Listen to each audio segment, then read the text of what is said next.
कक्षा 10वीं के सभी विद्यार्थियों का बहुत बहुत स्वागत है। प्रिय विद्यार्थियों, यहाँ पर त्रैमासिक परीक्षा 2025-26 कक्षा 10वीं का सामाजिक विज्ञान का पेपर आपका पूरा सोल्यूशन यहाँ पर आ चुका है।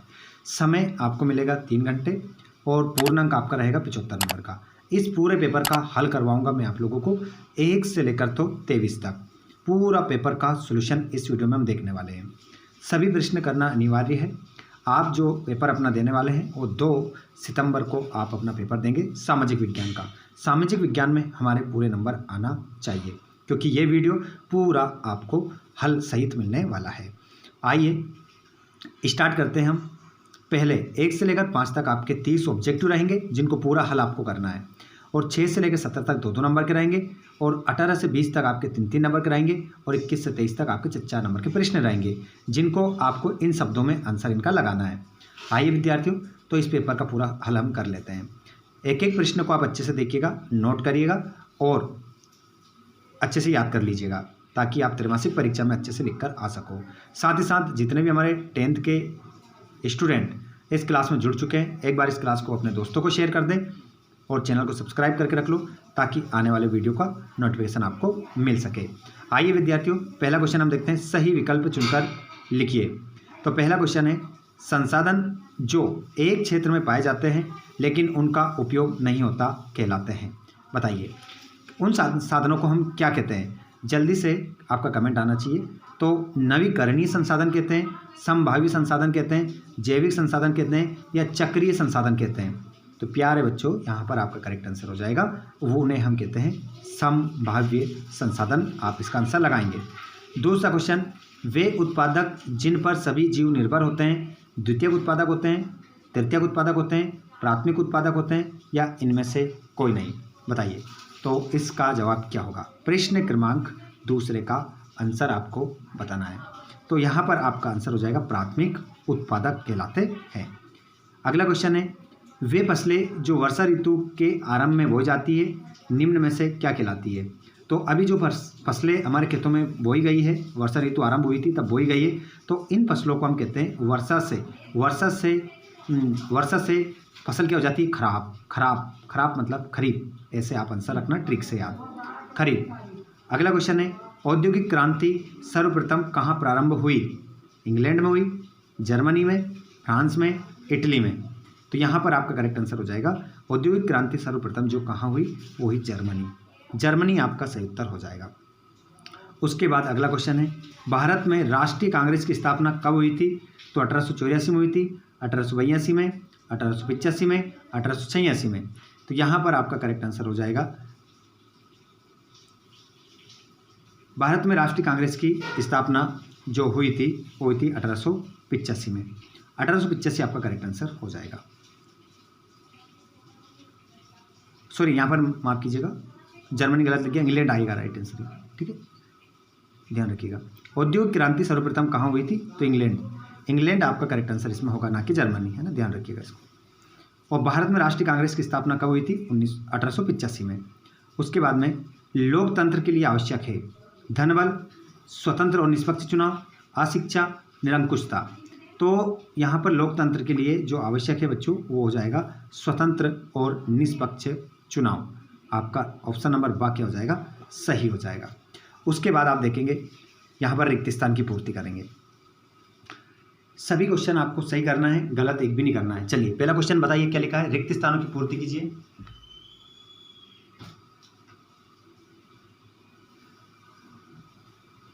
बताइए, वे संसाधन जो निर्जीव वस्तुओं से बने हैं संसाधन कहलाते हैं। बताइए, वे संसाधन जो निर्जीव वस्तुओं से बने हैं वो कौन से संसाधन कहलाते हैं? तो यहाँ पर आपका करेक्ट आंसर इस खालिस्तान में आप लिखेंगे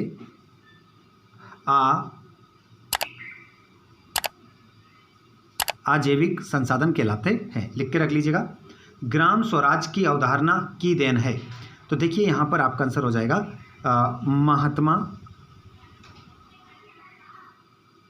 महात्मा गांधी। इसमें क्या लिख देंगे आप? अपना आंसर लिख देंगे, महात्मा गांधी आपका क्या हो जाएगा? आंसर हो जाएगा। विश्व की सर्वाधिक वर्षा में होती है, तो इस खालिस्तान में हम लिखेंगे मोहसिन राम। आपका क्या हो जाएगा? इसमें आंसर हो जाएगा मोहसिन राम, आप आंसर लगाएंगे। दूसरा गोलमेज सम्मेलन में हुआ था। तो ये कहाँ हुआ था बच्चों? तो इसमें आपका आंसर हो जाएगा लंदन। अगला क्वेश्चन है, भारत में सर्वोच्च न्यायालय के मुख्य न्यायाधीश की नियुक्ति करता है, कौन करता है? तो यहाँ पर आपका सही उत्तर आप लिखेंगे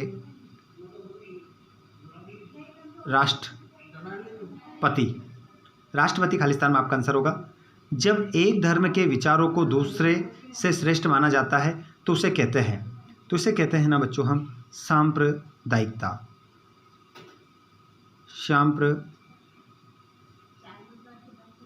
सांप्रदायिकता इसे क्या कहते हैं? उसके बाद में हम जोड़ी मिलाएंगे। सही जोड़ी मिलाना है, जैसे लेबर पोर्ट है ना, तो लेबर पोर्ट को और रोलेक्ट एक्ट को हम किससे मिलाएंगे? तो यहाँ पर भाप का इंजन, कृषि खनन, डेयरी, मत्स्यन। तो यहाँ पर क्या करना पड़ेगा? जोड़ी के लिए हमें पेज पलटना पड़ेगा। तो लेबर पोर्ट को हम मिलाएंगे, इधर देखते हैं, जोड़ी पेज पलटना पड़ेगा, पूरा पेपर है ये। लेबर पोर्ट को आप जो मिलाएंगे वो मिलाएंगे बच्चों ब्रिटेन से मिला लेंगे, और उसके बाद में वापस पलटना पड़ेगा पूरा। उसके बाद में देखते हैं हम रोलेक्ट एक्ट। तो रोलेक्ट एक्ट को आप मिलाएंगे, जल्दी देख लेते हैं इसको, क्योंकि बार बार इसको हमें चेंज करना पड़ेगा।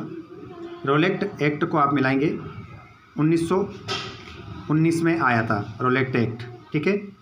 उसके बाद में प्रश्न नंबर तीसरा हमारा इधर ये जेम्स याट को आप जो मिलाएंगे वो मिलाएंगे, इधर पेज पलटना पड़ेगा, ध्यान रखिएगा, जोड़ी गड़बड़ मत कर दीजिएगा। इसको मिलाएंगे भाप का इंजन से आप मिला लेंगे। उसके बाद में आप अगला देखेंगे चौथे में क्या है? संघ सूची। तो संघ सूची को आप जो मिलाएंगे वो मिलाएंगे प्रतिरक्षा, 4 नंबर प्रतिरक्षा। और नेपोलियन की हार को आप मिलाएंगे 1815। और प्राथमिक क्षेत्र, तो इसको आप पहले वाले से मिलाएंगे, प्राथमिक क्षेत्र को मिलाएंगे कृषि, खनन, डेयरी, मत्स्यन। ये प्राथमिक क्षेत्र में आपका आ जाएगा, ठीक है। उसके बाद में पूरा पेपर है, यहाँ देख लेते हैं हम।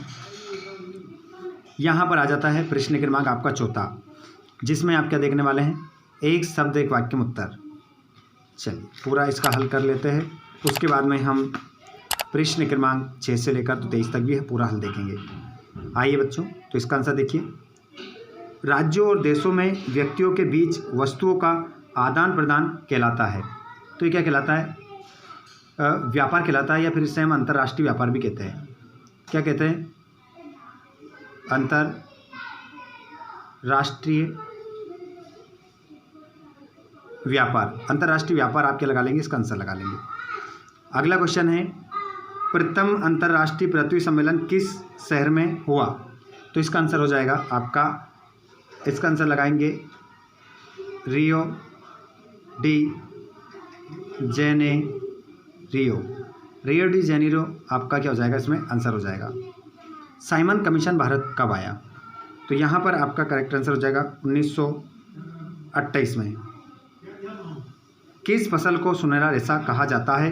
तो इसका आंसर आपका हो जाएगा जूट। यूरोपीय संघ का मुख्यालय है, तो यूरोपीय संघ का जो मुख्यालय है वो हो जाएगा ब्रुसेल्स आपका इसमें क्या होगा? आंसर होगा। और हीराकुंड बांध किस नदी पर बनाया गया? तो इसका आंसर आपका हो जाएगा महानदी आपका आंसर इसमें हो जाएगा। सारे क्वेश्चन हल कर रहे हैं हम, सत्यापत्ति आप देखेंगे। सत्य असत्य का चयन करके लिखिए। 6 ऑब्जेक्टिव रहेंगे आपके। चिपको आंदोलन हिमालय प्रदेश में चलाया गया था, तो इसका आंसर आप लगाएंगे सत्य हो जाएगा पहला। एंथ्रासाइट एक सर्वोत्तम प्रकार का कोयला है, तो इसका आंसर भी आपका क्या होगा? सत्य होगा। जल एक नवीकरणीय संसाधन है, तो इसका आंसर भी आपका क्या हो जाएगा? सत्य। कृषि तथा उद्योग एक दूसरे के पूरक है, तो इसका आंसर भी आपका सत्य हो जाएगा। यूरोप में महिलाओं और पुरुषों के बीच कोई भेदभाव नहीं किया जाता, तो ये बात असत्य किया जाता है। भारत में प्रत्यक्ष लोकतंत्र की व्यवस्था है, तो ये क्या हो जाएगा? असत्य हो जाएगा। इस प्रकार आपके 30 ऑब्जेक्टिव यहाँ पर क्या हो जाते हैं, क्लियर हो जाते हैं। अब यहाँ पर हम क्वेश्चन देखेंगे पहले, फिर सभी के आंसर मैं आपको बताऊंगा। जैसे पहला क्वेश्चन देखेंगे, मृदा अपरदन से क्या तात्पर्य है? काली मृदा की कोई दो विशेषता लिखिए। पारिस्थितिकी तंत्र किसे कहते हैं? आरक्षित वनों से क्या तात्पर्य है, समझाइए। और स्थानांतरित कृषि से क्या तात्पर्य है? रोपण कृषि की कोई दो विशेषता लिखिए। जूट को सुनहरा रेशा क्यों कहा जाता है?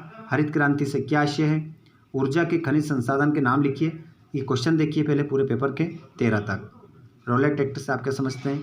गुटेनबर्ग की छपी पुस्तक बाइबल की दो विशेषताएं लिखिए। पांडुलिपियों का प्रचार सीमित क्यों रहा? प्राचीन काल में मानव समाज आपस में कैसे जुड़े थे?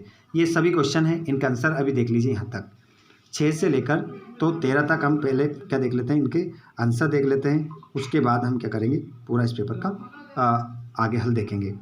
तो ये रहा क्वेश्चन क्रमांक आपका पहला, देख सकते हैं यहाँ पर आपको साफ साफ दिखाई दे रहा है। मृदा अपरदन से क्या तात्पर्य है? तो मृदा अपरदन से तात्पर्य मिट्टी की ऊपरी परत का प्राकृतिक कारकों जैसे हवा या पानी द्वारा हट जाना है। इसका तो हवाला देख सकते हैं। काली मृदा की कोई दो विशेषताएं लिखिए। तो काली मृदा कपास की खेती के लिए उपयुक्त होती है। ये नमी धारण करने की क्षमता अधिक रखती है। उसके बाद में 7वां क्वेश्चन, पारिस्थितिक तंत्र किसे कहते हैं? क्वेश्चन नंबर देखिए, आप देख रहे हैं कौन सा, 7वां, और हमारे पेपर में हम देखेंगे। तो ये देखिए पारिस्थितिक तंत्र किसे कहते हैं, तो इसका आंसर ये रहा। ठीक है, पारिस्थितिक तंत्र किसे कहते हैं? तो साफ साफ यहाँ पर लिखा है, पारिस्थितिक तंत्र ऐसा समुदाय है जहाँ जीवित जीव जैसे पौधे, जानवर और सूक्ष्म जीव अपने भौतिक पर्यावरण, हवा और सूर्य का प्रकाश के साथ परस्पर क्रिया करते हैं। उसके अथवा वाला भी है। अथवा वाला देखेंगे आप 7वें का, आरक्षित वनों से क्या तात्पर्य है, समझाओ। तो ये रहा। ठीक है, इसका स्क्रीनशॉट ले लो आप। उसके बाद में क्वेश्चन नंबर आता है आपका 8वां। ये पूरा PDF है, ये PDF भी आपको मिल जाएगा। ये रहा 8वां, स्थानांतरित कृषि से क्या तात्पर्य है? क्वेश्चन कहाँ है? ये स्थानांतरित कृषि से क्या तात्पर्य है आपका क्वेश्चन है, और यहीं पर आपका क्या है, आंसर भी है। ठीक है, उसके बाद में क्वेश्चन क्रमांक हम देख लेते हैं, रोपण कृषि की दो विशेषताएं। तो ये रही आपकी रोपण कृषि की दो विशेषताएं। उसके बाद में जूट को सुनहरा रेशा क्यों कहा जाता है? तो इसका आंसर भी देख लीजिए आप। ये रहा, जूट को सुनहरा रेशा क्यों कहा जाता है? जूट को उसके सुनहरे रंग और उसकी चमक के कारण सुनहरा रेशा कहा जाता है। अथवा वाला देखिए आप, हरित क्रांति से क्या आशय है? तो ये हरित क्रांति से क्या आशय है? हरित क्रांति से आशय 1960 के दशक में शुरू हुई कृषि क्षेत्र में हुए उन महत्वपूर्ण परिवर्तनों से है जिसके परिणामस्वरूप उच्च उपज देने वाले बीजों, उर्वरकों और सिंचाई के आधुनिक तरीकों के उपयोग से खाद्यान्न उत्पादन में भारी वृद्धि हुई। तो इसे हरित क्रांति कहते हैं। 10वां आ जाता है, आप यहाँ पर देखिए, क्वेश्चन देखिए पहले, ऊर्जा के खनिज संसाधनों के नाम लिखिए। और बाद में मैग्नीज के प्रमुख उत्पादक 3 राज्यों के नाम लिखिए। तो ये देखिए, बाद में मैग्नीज के प्रमुख उत्पादक 3 राज्य, उड़ीसा, मध्य प्रदेश और महाराष्ट्र। क्वेश्चन नंबर 11 देखिए, दांडी यात्रा का उद्देश्य क्या था और रोलेट एक्ट से आप क्या समझते हैं? तो ये देख लीजिए, दांडी यात्रा का उद्देश्य, दांडी यात्रा का मुख्य उद्देश्य ब्रिटिश सरकार द्वारा लगाए गए नमक कानून को तोड़ना और सविनय अवज्ञा आंदोलन की शुरुआत करना था। उसका तो वाला, रोलेट एक्ट से आप क्या समझते हैं? तो रोलेट एक्ट 1919 में ब्रिटिश सरकार द्वारा पारित एक कानून था जिसने सरकार को बिना किसी मुकदमे के किसी भी व्यक्ति को गिरफ्तार करने और 2 साल तक जेल में रखने का अधिकार दिया था। उसके बाद में क्वेश्चन आप अगला देखिए, क्या था? गुटेनबर्ग की छपी पुस्तक बाइबिल की 2 विशेषताएं लिखिए। और पांडुलिपियों का प्रचार सीमित क्यों रहा? और प्राचीन काल में मानव समाज आपस में कैसे जुड़े थे? तो यहाँ पर आप देखिए, गुटेनबर्ग की छपी पुस्तक बाइबिल की विशेषताएं, ये रही आपकी पहली प्रमुख पुस्तक थी। यह पहली प्रमुख पुस्तक थी जिसे चल प्रकार मूवेबल टाइप का उपयोग करके छापा गया था और इसकी छपाई में उच्च गुणवत्ता और सटीकता थी। अथवा वाला, पांडुलिपियों का प्रचार सीमित क्यों रहा? पांडुलिपियों का प्रचार सीमित रहने के मुख्य कारण थे उनकी उच्च लागत, लिखने में लगने वाला समय, नाजुकता और आसानी से उपलब्ध न होना। अब क्वेश्चन नंबर हम देखेंगे 13 क्वेश्चन 13 देख ही लिया हमने, तो इसका आंसर भी 13 का भी देख ही लो आप। ये देख लीजिए, प्राचीन समाज में मानव समाज व्यापार, धर्म, युद्ध और लोगों के प्रवास के माध्यम से आपस में जुड़े थे। ठीक है, उसका तो वाला हम यहाँ देखेंगे, उससे पहले क्वेश्चन देख लेते हैं।